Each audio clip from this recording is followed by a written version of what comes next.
Kita masuk ke berita utama pemirsa. Menteri Pertahanan Republik Indonesia Haji Prabowo Subianto memberikan perhatian tentang pentingnya peningkatan kerjasama di bidang pertahanan dan keamanan dengan negara ASEAN dan negara lain. Hal itu dalam rangka menciptakan sikap saling percaya, membangun kemampuan pertahanan dan profesionalisasi prajurit TNI.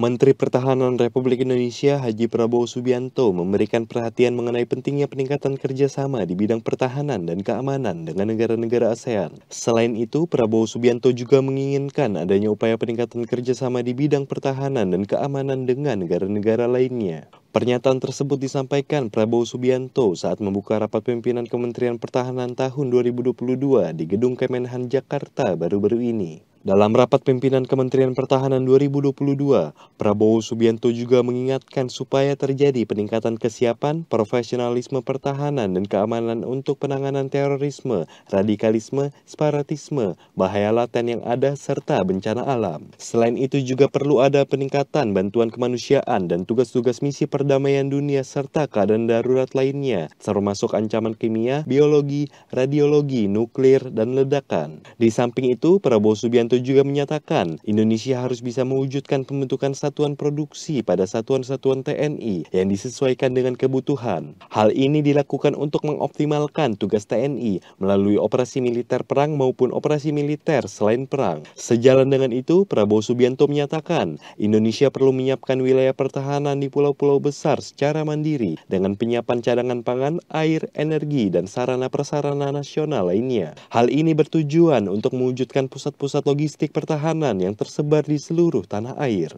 Prabowo menambahkan, Indonesia juga harus bisa mewujudkan sinkronisasi penataan ruang pertahanan. Penataan ruang tersebut berupa ruang wilayah pertahanan, rencana ringki wilayah pertahanan, dan kawasan strategis nasional bagi kepentingan pertahanan dengan tata ruang wilayah provinsi, kabupaten, dan kota. Tim Liputan Berita Garuda TV melaporkan.